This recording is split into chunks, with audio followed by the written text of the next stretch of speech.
இருந்தால் கூட அதை விட தீன்ல கம்மியா இருக்கக்கூடிய செல்வந்தர் வீட்டு பெண்ணை என்ன செய்யறாங்க, போய் தேர்ந்தெடுக்கிறாங்க. நபிகள் நாயகம் ஸல்லல்லாஹு அலைஹி வஸல்லம் சொன்னாங்க, துன்கஹுல் மர்அத்து லி அர்பஈன், 4 நோக்கங்களுக்காக உலகத்துல மக்கள் கல்யாணம் செய்கிறார்கள். ஒன்னுலி மாலிகா, ஒரு பெண் இருக்கிற செல்வத்துக்காக வேண்டி கல்யாணம் செய்கிறார்கள். ஒலி ஜமாலிகா, அவருடைய அழகுக்காக வேண்டி கல்யாணம் செய்கிறார்கள். ஒலி ஹசபிஹா வ நசபிஹா, அவளுடைய பாரம்பரியம் இருக்குல்ல, அந்த ராயல் ஃபேமிலி அப்படி நினைத்துக் கொண்டு என்ன செய்கிறார்கள், கல்யாணம் செய்கிறார்கள். ஒளி தீனிகா, 4வது அவளுடைய நன்னடத்தை, ஒழுக்கம், பண்பாடு, மார்க்கப்பற்று, இதற்காக வேண்டி திருமணம் செய்கிறார்கள். தீன், நீ எப்படி திருமணம் செய்ய வேண்டும் என்று சொன்னால் தீன் உடையவளை தேர்ந்தெடுத்து வெற்றி பெற்றுக்கொள். அந்த 3ல வெற்றி கிடையாது. வெற்றி எதுல இருக்கிறது? மார்க்கம்ங்கிற அடிப்படையில தான் ஒரு பெண்ணை நம்ம தேர்ந்தெடுக்கணுமே தவிர இதையெல்லாம் முக்கியத்துவம் கொடுத்து தேர்ந்தெடுத்தோமே ஆனால் அதில் வெற்றி இல்லை. அப்ப என்ன விளங்குது? இந்த பொருளாதாரம் என்பது திருமணத்திற்கு ஒரு எதிர்பார்ப்பாக இருக்கக்கூடாது, அது ஒரு நோக்கமாக இருக்கக்கூடாது என்பதை இதிலிருந்து ரசூல் ஸல்லல்லாஹு அலைஹி வஸல்லம் விளக்குறாங்க. இது முதல் சொன்ன உமர் ரலியல்லாஹு ஹதீஸ் புகாரில 1473, 7163, 7164. இந்த பெண்கள் 4 நோக்கத்து கல்யாணம் செய்யப்படுவார்கள் என்ற இந்த ஹதீஸ் புகாரில 5090வது ஹதீஸாக இடம்பெற்றிருக்கிறது. அது போக இது முதல் அடுத்த நோக்கீங்கன்னா அந்த பெண்கள்ட்ட வாங்குறோம்ல, அது வாங்குறதுக்கு நியாயம் இருக்குதா? அநியாயம் தான். அது ஆம்பளை கொடுக்கறதுக்கு நியாயம் இருக்கு, மார்க்கத்தில் கொடுக்க சொல்லியாச்சு. பெண்கள் ஆண்களுக்காக வேண்டி ஒரு வாழ்க்கைப்படுவதற்காக வேண்டி ஒரு தொகையை தரணும் என்று சொல்வது பச்சை அநீதி இருக்கிறது. இந்த அநீதி என்னவாயிரம்? அல்லாஹ் என்ன சொன்னா, லா தகுலு அம்வாலக்கும் பைனக்கும் பில் பாத்திலி, தவறான முறையில் உங்களுக்கு மத்தியிலே பொருளாதாரத்தை உண்ணாதீர்கள். இது தவறான முறையில உண்பதா, சரியான முறையில உண்பதா? கண்டிப்பா தவறான முறையில உண்பதுதான். இன்னும் சொல்றாங்க ரசூல் ஸல்லல்லாஹு அலைஹி வஸல்லம், மன் கானத் இந்தஹு மظلمத்துன் லி அஹீஹி மின் இர்லிஹி அவ் மின் ஷையின், ஒரு சகோதரனுக்கு ஒருத்தனுக்கு ஏதாவது அநியாயம் செய்திருப்பானேனால், அது மானம் சம்பந்தப்பட்டதாகவோ பணம் சம்பந்தப்பட்டதாகவோ வேறு எது சம்பந்தப்பட்டதாகவோ ஒருத்தனுக்கு நம்ம அநியாயம் செய்திருப்பானேயானால் இன்னைக்கு அவன்கிட்ட போய் ஹலால் வாங்கிக் கொள்ளுங்கள். தெரியாம உனக்கு அநியாயம் பண்ணிவிட்டேன், என்னை மன்னிச்சிரு என்று சொல்லிக் கொள்ளுங்கள். இல்லைன்னா மறுமை நாள் என்னவாயிரம், உங்களுடைய நன்மைகள் எல்லாம் புடுங்கி உங்க மாமனார் கொடுத்துருவான். அநியாயம் தானே. அவர் அந்த பணத்தை தரும்போது நொந்து போய் இந்த பாவி நல்லா இருப்பானா நினைத்து கொண்டுதான் என்ன செய்யறாரு, அது தர்றாரு. பிச்சை எடுத்து தர்றவர் எப்படி தருவாரு? இப்படி அநியாயம் பண்றாங்களே.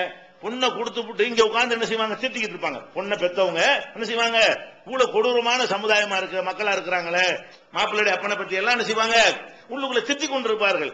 இவ்வளவு சாபங்களுக்கு மத்தியில இந்த பணத்தை வாங்கி அதுல நமக்கு பரக்கத்து இருக்க போறதும் இல்ல, அல்லாட்ட ஒரு பத்வா செய்யறாங்களா இல்லையா, ஏன் நாசமாக்கு நீ கேட்க மாட்டியா, அவ்வளவு கொடுமை பண்றாங்களே என்று அவங்க நினைத்தார்களே, ஆனால் அது நம்முடைய பிரச்சனை மோசமாக போய்விடும். ரசூலுல்லாஹ் சொல்றாங்க, இன் கானலஹு அமலும் சாலிஹுன், ஏதாவது நம்ம இடத்துல நல்லறங்கள் ஏதாவது மிச்சமா இருக்குமே ஆனால் உகித மின்ஹு பி கத்ரி மظلمத்திஹி, இவன் செஞ்ச அநியாயத்தின் அளவுக்கு நம்முடைய அமல்கள் பிடுங்கப்பட்டு அதுக்கப்புறம் அவன்கிட்ட கொடுக்கப்படும். ஒயில்லம் யகுல்லு ஹசனாத், நம்ம இடத்துல நன்மைகள் எதுவுமே இல்லாம மறுமையில் போய் நின்றோம் என்று சொன்னால் உகிதமின் செய்யாதி சாஹிபிஹி, அவனுடைய தீமைகளை எடுத்து நம்ம தலையில சுமத்தப்படும் என்று நபிகள் நாயகம் ஸல்லல்லாஹு அலைஹி வஸல்லம் சொல்லி, யாருக்கு நீங்க அநீதி இழைத்து விடாதீர்கள் சொல்றாங்க. இந்த மாதிரி எல்லாம் எச்சரிக்கை இருக்கிற காரணத்தினால மறைமுகமா கூட என்ன செய்யக்கூடாது, நம்ம மனசால எதிர்பார்த்து அல்லது இந்த கல்யாணத்துக்கு தான் தர்றாங்க பளிச்சுன்னு தெரியும் பொழுது இந்த மாதிரி பொய் காரணங்களை சொல்லி வாங்கக்கூடாது என்பதை இது தெரிந்து கொள்ள வேண்டிய விஷயம். வரதட்சணை என்பது நேரடியாக வாங்கக்கூடாது, மறைமுகமான விஷயத்திலே வாங்கக்கூடாது என்பது இந்த பொருளாதாரத்துக்கு ஆண்கள் பொறுப்பேற்றிருக்கிறார்கள் என்ற தலைப்பின் கீழே அறிந்து கொள்ள வேண்டிய ஒரு விஷயம். அப்ப ரெண்டு விஷயங்களை பார்த்திருக்கிறோம். ஒன்னு ஆண்கள் தான் நிர்வாகம் பண்ணுவார்கள், அதுக்குரிய முறைகள் எல்லாம் மார்க்கத்திலிருந்து பார்த்திருக்கிறோம். ரெண்டாவது ஆண்கள் தான் அந்த பொருளாதாரத்துக்கு பொறுப்பாளர்களா இருக்கிறாங்க. பெண்ணுக்கு எந்த விதமான பொருளாதாரமும் சுமத்தப்படவில்லை, திருமணத்திற்கு முன்பும் சுமத்தப்படவில்லை, திருமணத்திற்கு பின்பும் சுமத்தப்படவில்லை என்பதை நம்ம என்ன செய்யறோம், அதையும் நம்ம பார்த்து விட்டோம். அடுத்ததாக இஸ்லாமிய இல்லறத்துல பெண்கள் வீட்டில் எப்படி நடந்து கொள்ள வேண்டும், பெண்கள் வெளியில் எப்படி நடந்து, வெளியே போறதுன்னு ஒரு பிரச்சனை இருக்குல்ல, அந்த விஷயங்களுக்கு இஸ்லாம் ஒரு ஒழுங்குமுறை வைத்திருக்கிறது. பெண்களுடைய குடும்பத்தில் நடவடிக்கை எப்படி இருக்க வேண்டும், இதை வைத்துதான் இஸ்லாமிய குடும்பம் என்று தீர்மானிக்கப்படும். ஒரு பெண்ணு இப்ப பார்த்தாலும் ஊர் சுத்திட்டே இருக்கான்னு, வேலைக்கு போகல, சரி வேலைக்கு போகலன்னா ஊர் சுத்தலாமா, எதுக்கெல்லாம் ஒரு பெண்ணு வெளியே போகலாம், வீட்டுக்குள்ள இருந்தாலும் என்னென்ன மாதிரிலாம் இருக்கலாம். நிறைய பேர் இந்த இஸ்லாம் தௌஹீத் வந்த பிறகு நிறைய பேர் என்ன செய்யறாங்க, புருஷன் தான் சோறுலாம் தர்ற கடமை இருக்கு, புருஷனுக்கு மட்டும் தான் சேவை செய்வோம், மாமனாரை கவனிக்கிறவங்களுக்கு அவசியம் இல்ல, மாமியாரை கவனிக்கிறவங்களுக்கு கடமையா, எங்களுக்கு இவர் மட்டும் தானே புருஷன் என்றெல்லாம் பேசக்கூடிய அளவுக்குலாம் என்ன செய்யுது, இன்னைக்கு பெண்கள் வந்து இந்த இல்லறத்தினுடைய அர்த்தம் விளங்கிக் கொள்ளாமல் இப்படி எல்லாம் பேசிக் கொண்டிருக்கிறார்கள். அப்ப நம்ம அடுத்து விளங்கிக் கொள்ள வேண்டிய விஷயம் என்னன்னு கேட்டா, பெண்கள் வெளியே செல்வது உள்ளுக்குள்ள இருக்கிறது. இந்த ரெண்டுலையும் எப்படி அவர்கள் இருந்து கொள்ள வேண்டும்? பெண்கள் வெளியே செல்லலாமா? செல்றதா இருந்தா எதுக்கெல்லாம் செல்லலாம், எதுக்கெல்லாம் செல்லக்கூடாது என்பதற்கெல்லாம் இஸ்லாத்தில் என்ன இருக்குது? அதுக்கு ஒரு நெறிமுறை இருக்கிறது. என்ன நெறிமுறை? நபிகள் நாயகம் ஸல்லல்லாஹு அலைஹி வஸல்லம் சொல்றாங்க, ஒரு பெண்ணு வெளியே போகலாம். எப்போல்லாம் வெளியே போகலாம்? ஒரு சௌதா ரலியல்லாஹு ரசூலுல்லாஹ்வுடைய மனைவி சௌதா இருக்கிறாங்க இல்லையா, அவங்க வந்து வெளியே போயிட்டு இருக்காங்க. என்னதுக்கு வெளியே போறாங்கன்னா, அந்த காலத்துல வந்து வீட்டுக்குள்ளேயே பாத்ரூம்லாம் கிடையாது. வெளியே போறாங்க, அவுட் சைடு போறாங்கல்ல, பாத்ரூம் போறாங்கல்ல, பாத்ரூம் போறதா இருந்தா என்ன செய்வாங்க? இருட்டுற வரைக்கும் காத்துக்கிட்டு இருந்து, இன்னைக்கும் கூட அது மாதிரி கிராமங்கள்ல இருக்குது. இன்னைக்கு கூட நம்ம இந்தியாவுல கூட பல கிராமங்கள் என்ன செய்வாங்க, பெண்கள் வெளியே போறதா இருந்தா என்ன செய்வாங்க? வீட்டுக்குள்ள இருப்பாங்க, இருட்டுற வரைக்கும் பாத்துக்கிட்டு இருப்பாங்க. இருட்டின பிறகு என்ன செய்வாங்க? ஊருக்கு வெளியில் அதுக்கு காடு கெடுகள் இருக்கும் இல்லையா, அந்த மாதிரி பகுதிகளுக்கு போய் என்ன செய்வாங்க? அவங்களுடைய இயற்கை தேவைகளை நிறைவேற்றிட்டு வருவாங்க. ஆண்கள் கூட அப்படித்தான் இருப்பாங்க. ஆண்கள் கொஞ்சம் பகல்லையும் போய்க்குவாங்க, அதான் வித்தியாசமே தவிர இது மாதிரி வீட்டுக்குள்ளேயே இந்த கழிப்பிட வசதி இல்லாத ஊர்கள் நிறைய இன்னைக்கு இருக்கிறது. அப்ப அந்த மாதிரி வந்து அவங்க போயிட்டு இருக்கிறாங்க. அப்ப போய்கிட்டு இருக்கும் பொழுது என்ன ஆகுதுன்னு கேட்டா, உமர் ரலியல்லாஹு அன்ஹு அவர்கள் அந்த சௌதாவை பார்த்துறாங்க. உமர் ரலியல்லாஹு அன்ஹு பார்த்துட்டு, சௌதாவே நீங்க யாருன்னு எனக்கு தெரியும் அப்படின்னு கூப்பிடுறாரு. ரசூலுல்லாஹ்வுடைய மனைவிய பேரை சொல்லி கூப்பிடுறாரு. என்ன செய்யறாங்க? இன்னக வல்லாஹி யா சௌதா மா துஃபீன் அலைனா, சௌதாவே நீங்க சௌதா தான் எங்களுக்கு தெரியும், நீங்க இவங்களை மறைக்க முடியாது. அவங்க வந்து இருட்டின பிறகு வெளியே போயிட்டு இருக்கிறாங்க. அதை வந்து என்ன செய்யறாரு இவரு? இத ஒரு அவங்கள ரசூலுல்லாஹ்வுடைய மனைவியை பார்த்து கூப்பிட்டு பேரை சொல்லி கூப்பிட்டு, நீங்க வந்து யாருன்னு எங்களுக்கு தெரிகிறது அப்படிங்கிறார். இது ஒரு பெண்ணு வெளியே போகும்போது நீங்க யாருன்னு எங்களுக்கு தெரியும்னு கேட்டா கோவம் வருமா வராதா?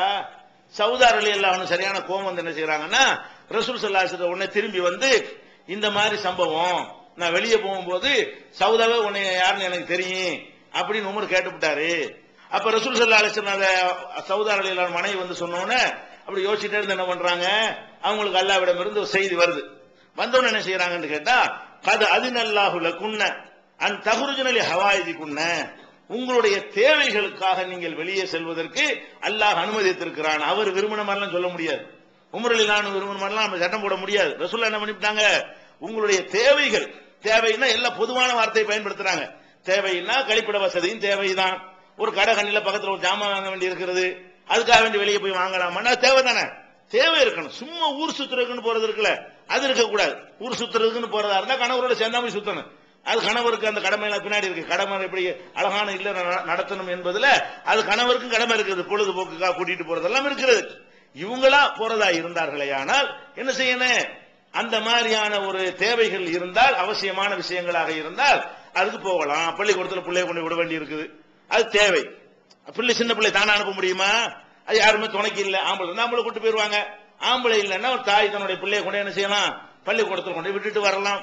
அந்த பள்ளிக்கூடம் முடிஞ்சோன்னு பிள்ளைய கூட்டிட்டு வரலாம். கடையில போய் ஜாமான வாங்கிட்டு வரலாம்.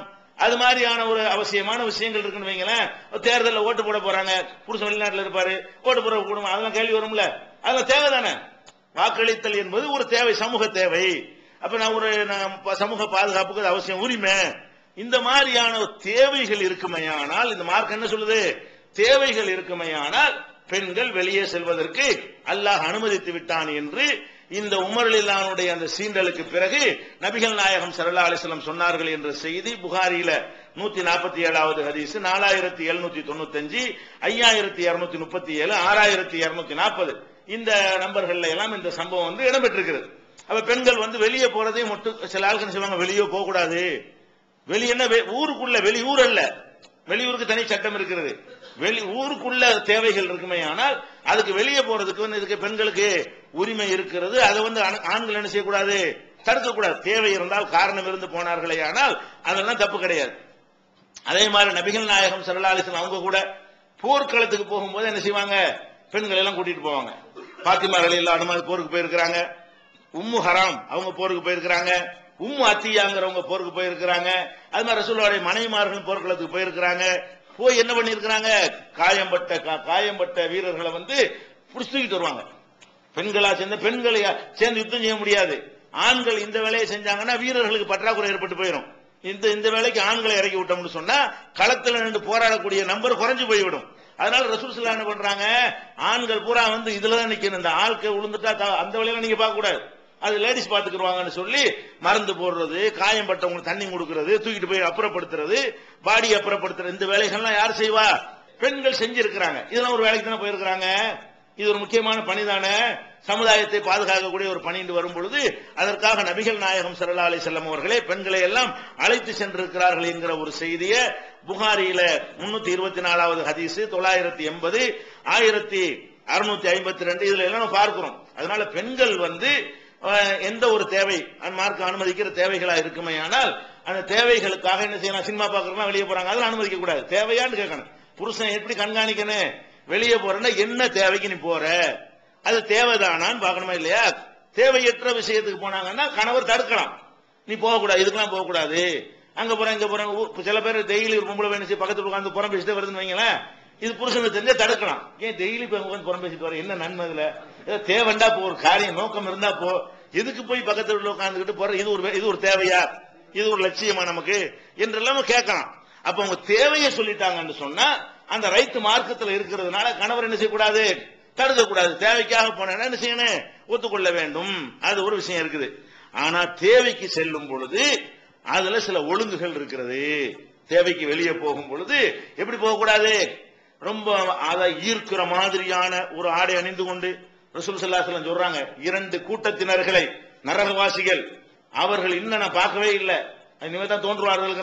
இப்ப நம்ம வாழ்கிற காலத்தில் அந்த மாதிரி ஆட்களை நான் பார்க்கவில்லை, ஆனால் எதிர்காலத்தில் 2 கூட்டம் வருவாங்க, அவங்க நரகவாசிகளாக இருப்பார்கள். அவங்க யார் என்று கேட்டா, ஒரு சாரார் வந்து அக்கிரமக்கார ஆட்சியாளர்கள் பத்தி சொல்றாங்க, கையில சவுக்கை வைத்துக் கொண்டு மக்கள் அடிச்சு மிரட்டி உருட்டி இந்த மாதிரி சித்திரவதை பண்ணி கொண்டிருப்பார்கள். அப்படி ஒரு கூட்டம், அவங்களை இன்னும் நான் பார்க்கலன்ட்டாங்க. அது டாபிக் இல்ல. இன்னொன்னு என்ன, சில பெண்கள் இருக்கிறார்கள், காசியாத்துன் ஆரியாத்துன், ஆடை அணிந்தும் நிர்வாணமாக இருப்பார்கள்.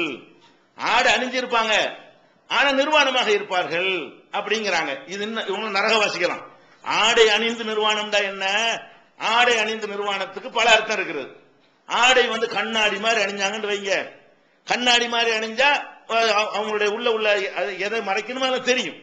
அந்த மாதிரியா தெரியக்கூடிய வகையில் ஆடை அணிந்தார்களே, ஆனால் அது தெரியும்னா என்னது, எதெல்லாம் தெரியக்கூடாது, இது தெரிஞ்சாலும் அது தெரியக்கூடாதுன்னு, தெரியலன்னு என்ன விளங்கிட கூடாது, முகம் கையை தவிர மற்ற பகுதியில் தெரிஞ்சுன்னு சொன்னா அவங்க ஆடை அணியலன்னு அர்த்தம்.